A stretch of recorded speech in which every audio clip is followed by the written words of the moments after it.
베드로전서 3장을 우리가 읽는 새벽 시간입니다. 이 베드로전서 3장의 내용은 앞에서 우리가 읽어본 것처럼 1절부터 12절 내용까지 사도의 여러 권면들, 이 땅에 소망을 두지 않고 영원한 하늘의 기업, 살아있는 소망을 가지고 사는 성도들이 이 땅에서 어떻게 살아야 되느냐, 나그네처럼, 하늘을 향하는 나그네처럼 살아가야 된다 하는 그런 교훈을 주면서, 그럼에도 불구하고 이 땅에 나그네로 산다 그래서 이 땅의 삶에 아무런 관심 없이 살아가는 것이 아니라 하나님께서 우리에게 주어진 여러 다양한 여러 자리, 그 영역에 있어서 우리가 거기에 중심을 다해서 살아가야 됨을 우리에게 가르쳐 주고 계신데요.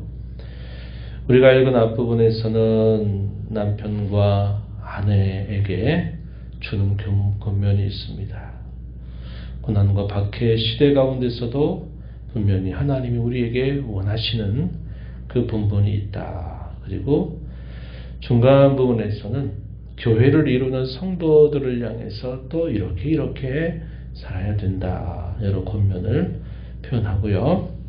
13절부터 마지막 절 쭉 이르는 내용에서 사도가 가르쳐 주는 것은 특별히 당시의 고난과 박해의 시대에 의를 위해서 고난을 받는 그런 성도들, 어떠한 그러한 자세를 갖고 그 고난의 시대를 살아가야 되느냐에 대한 권면을 주고 있습니다. 먼저 앞부분의 내용에 보면 먼저 사도는 아내들을 향해서 이렇게 권면합니다. 1절 말씀 가서 보시면 아내들아 이와 같이 자기 남편에게 순종하라. 남편에 대한 순종은 어떤 시대 속에서도 항상 하나님이 주신 법이다 하는 사실을 말합니다. 그 아내의 행실로 말미암아 구원을 받게 하려고 남편에게 항상 순종하는 자세를 갖도록 해라. 이렇게 권면합니다. 또 아내로서의 단장은 외모에 치중하지 말고 마음의 속 사람을 더욱 잘 단장하는 자세를 갖도록 해라. 이렇게 권면을 해줍니다. 3절 말씀에 너희의 단장은 머리를 꾸미고 금을 차고 아름다운 옷을 입는 외모로 하지 말아라. 4절에 마음에 숨은 사람, 속사람 혹은 그렇죠, 속사람을 온유하고 안정한 심령에 썩지 아니할 것으로 단장을 하도록 해라. 이것이 하나님 앞에 값진 것이다 하는 겁니다. 우리의 속마음, 우리의 속사람을 잘 단장하는 것, 그것이 마땅히 해야 될 일이다 하는 사실을 이야기하면서 그의 대표적인 하나의 신뢰로서 사라가 아브라함을 향해서 가졌던 그 자세를 하나의 예로 제시해 주고 있습니다. 6절 말씀에 그렇게 표현되죠. 사라가 아브라함을 주라 칭하여 순종한 것 같이 너희는 선을 행하고 아무 두려운 일에도 놀라지 아니하면 그의 딸이 된 것이다. 이렇게 표현해서 구약의 여러 예들 가운데 아브라함과 사라의 예를 하나의 예로 들면서 이러한 단장이 필요하다 한 겁니다. 오늘날 되게 여성들이 남성들을 다 이끌어가는 그런 시대가 되고 또 페미니즘이라고 하는 것들이 많이 나오게 되면서 좋은 점도 있고 또 나쁜 점도 있는데 그러한 나쁜 점 중에 하나가 이제 그러한 세우신 질서들을 무시하는 겁니다. 남편이 자기보다 능력이 못하다든지 또 이런저런 이유들로 자기보다 못한 그런 태도 때문에 그러한 하나님의 뜻을 저버리게 되는 일들이 흔히 발생되고 있죠. 그래서 이런 면들은 우리가 시대가 바뀌어도 우리가 하나님의 뜻으로 받아들여야 할 그러한 마음가짐이요 자세다 하는 것을 기억해야 되겠습니다. 또 사도 남편들을 향해서 권면하기를 7절에 보면 지식을 따라 너희 아내와 동거하라 한 겁니다. 지식을 따라, 이게 무슨 말입니까? 하나님께서 주신 규례를 따라서 아내와 동거하도록 해라 한 겁니다. 항상 여러 조건들, 이런 것들로 인해서 대하는 태도를 바꾸어가는 자세가 아니라 하나님의 말씀을 따라서 항상 대하는 자세를 가져야 된다. 이어지는 7절 하반절에서는 더 연약한 것으로 여겨라. 생명의 은혜를 함께 이어받을 자로 귀히 알아서 귀히 여기도록 하는 자세를 가져야 된다. 이렇게 말합니다. 그래서 여러 조건이나 상황이나 시대의 변화에 따라서 바뀌어가는 그런 남편과 부부와의 관계가 아니라 항상 이러한 관계는 하나님께서 주신 법으로서 그렇게 서로 존중하고 서로 위하는 자세를 가져야 됨을 가르쳐 주고 있습니다. 이어서 교회 공동체를 향해서 주는 권면들, 사도는 마음을 같이 할 것을 강조합니다. 마음을 하나로 해서 동정하고 형제를 사랑하고 불쌍히 여기고 겸손하도록 해라. 하나됨을 잘 이루는 데 있어서 꼭 필요한 자세들입니다. 동정하고 서로 공감해주고 형제를 사랑하고 긍휼을 베푸는 마음과 겸손한 마음을 가질 때 그것이 하나됨을 이루는 데 매우 중요한 자질이 된다는 겁니다. 또한 악을 악으로 욕을 욕으로 갚지 말고 도리어 복을 비는 자세를 가져라. 왜냐? 이것을 위해서 너희가 부름을 받았기 때문이다. 이렇게 설명해 줍니다. 또한 좋은 날 보기를 원하는 자로서 우리에게 분명한 장래의 소망을 가지고 있는 자로서 항상 혀를 금하여 악한 말을 그쳐라. 거짓을 말하지 말고 악에서 떠나 선을 행해라. 화평을 구하여 그것을 따르도록 해라. 이렇게 말합니다. 오늘이 전부인 것처럼, 오늘이 다인 것처럼 그저 우리의 주어진 인생을 살면 모든 게 다 끝이지 하는 그런 자세가 아니라 장래에 우리에게 약속된 소망을 우리가 바라보면서 사는 자들로서 주어진 하루하루 속에서 이러한 자세를 늘 조심하면서 살아가는 일에 힘을 기울여라. 이렇게 말합니다. 그 이유로서 사도가 설명하기를 주의 눈이 의인을 향하시고 주님의 귀는 의인의 간구의 귀를 기울이시기 때문이다. 이렇게 그 이유를 설명해 주면서 재림의 소망을 가지고 살면서도 현실 속에서 성심을 다해서 믿음을 따라 살 것을 권면해 주고 있습니다.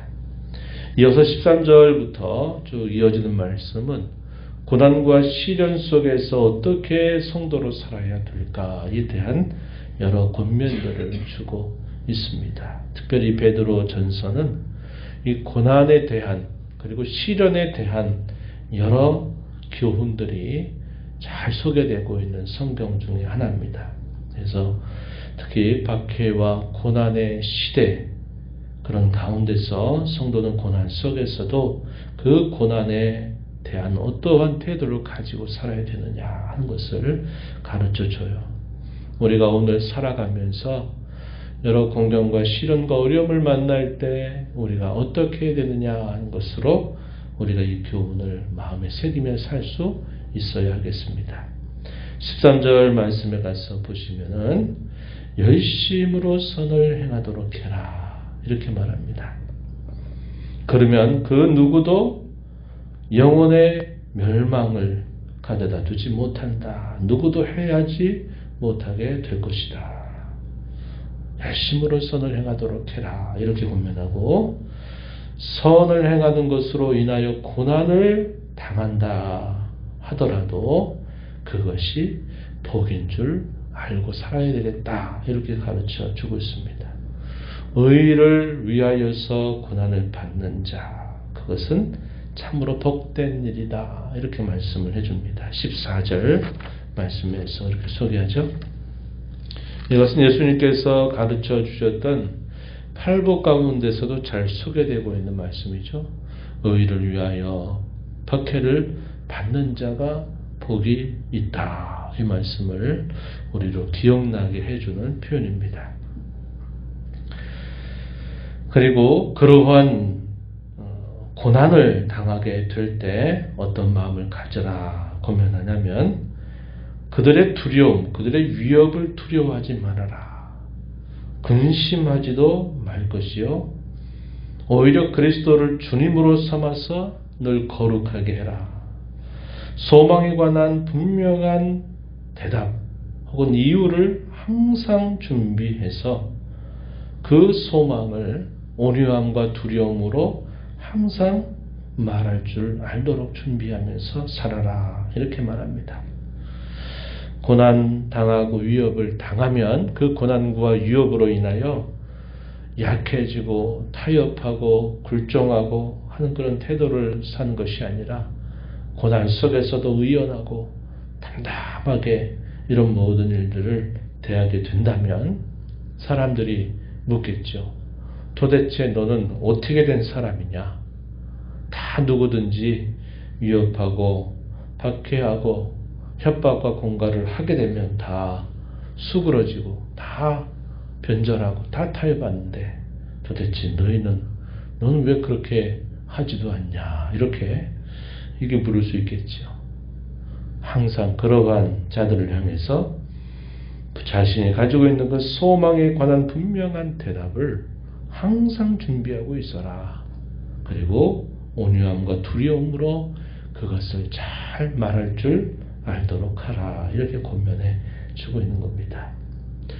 오늘 우리가 이러한 말씀들은 역시 고난과 박해 속에 있을 때도 마찬가지이겠지만 또 한편으로는 우리가 세상 가운데 살아가면서 일상 속에서 믿지 않는 사람들이 당신은 왜 예수 그리스도를 믿으면서 그렇게 살아가고 있습니까? 라고 물을 때 역시 저와 여러분도 그 분명한 이유를 그 대답을 항상 대답할 그런 준비를 하면서 사는 것 우리에게 필요한 일이다 하는 것이죠. 선한 양심을 가지라고 말합니다. 그래서 욕하는 사람들이 도리어 자신들이 부끄러움이 되게 하도록 하라는 겁니다. 16절 말씀해 보시면 선한 양심을 가지라. 이는 그리스도 안에 있는 너희의 선행을 욕하는 자들로 그 비방하는 일에 부끄러움을 당하게 하려 함이라. 우리의 말, 우리의 마음가짐, 우리의 행실로 인하여 그리스도가 비방받지 않게 하고 오히려 그리스도를 존귀하게 여기는 자세를 갖게 되면 오히려 우리를 비난하고 욕하는 자들이 부끄러움을 당하게 된다. 이렇게 말하는 겁니다. 그래서 우리가 세상 가운데 살면서 예수 그리스도로 말미암아 우리에게 주신 우리를 새롭게 해주신 그 선한 양심 우리가 그것을 가지고 사람들이 어떻게 하든지 우리가 늘 그리스도를 중심으로 그분을 위해서 살아가는 자세를 갖고 선한 일을 힘쓰며 살게 되면 처음에는 모르지만 시간이 흘러가면 결국 비난하고 조롱하는 자들이 부끄러움을 당하도록 하나님은 우리를 인도해 주신다 하는 것입니다. 선을 행하면서 고난받는 것은 더욱더 우리를 향하신 하나님의 뜻이다 이렇게 말씀해 주고 있습니다. 17절이죠. 앞에서도 이와 비슷한 교훈을 우리가 함께 받은 바가 있어요. 먼저 17절 보면 선을 행함으로 고난받는 것이 하나님의 뜻인데 악을 행함으로 고난받는 것보다 낫다 이렇게 말씀합니다. 2장 19절 한번 가서 보시면 19절 20절 이렇게 표현했어요. 부당하게 고난을 받아도 하나님을 생각함으로 슬픔을 참으면 이는 아름다우나 20절에 죄가 있어 매를 맞고 참으면 무슨 칭찬이 있으리요. 그러나 선을 행함으로 고난을 받고 참으면 이는 하나님 앞에 아름다우니라. 이렇게 말합니다. 고난 중에도 구별된다는 거죠. 고난 중에도 하나의 고난은 잘못해서 당하는 고난이 있고, 또 하나의 고난은 내가 하나님의 뜻대로 살고자 하면서 당하는 고난이 있다. 특별히 후자의 경우는 참 그것은 하나님의 뜻일 뿐만 아니라 아름다운 일이다. 이러한 일에 힘을 기울여 살 것을 권면해 주고 있습니다. 우리가 왜 이렇게 세상 가운데 살아야 되느냐? 그것은 그리스도께서 단번에 죄를 위하여 죽으셔서 불의한 우리를 대신 하셨기 때문이다 하는 사실을 분명하게 말해줍니다. 우리가 행하는 모든 이유에는 그리스도가 항상 그 중심에 있어야 합니다. 우리가 무엇인가 하는 그 목적에 있어서도 그리스도께서 우리의 중심에 계셔야 한다는 겁니다. 그래서 내가 당신보다 인격이 좋고 내가 당신보다 훨씬 나은 사람이니까 나는 당신이 뭐라 그래도 이렇게 할 수 있어 하면 이것이 교만이 되겠죠. 교만이 되지만 항상 우리의 말과 행실에 있어서 이유와 목적을 그리스도께로 두게 되면 그 일로 인하여 그리스도께서 영광을 받으시고 우리에게 이 모든 고난과 시련을 이겨나갈 수 있는 힘을 공급해 주심을 경험하게 된다 하는 것입니다.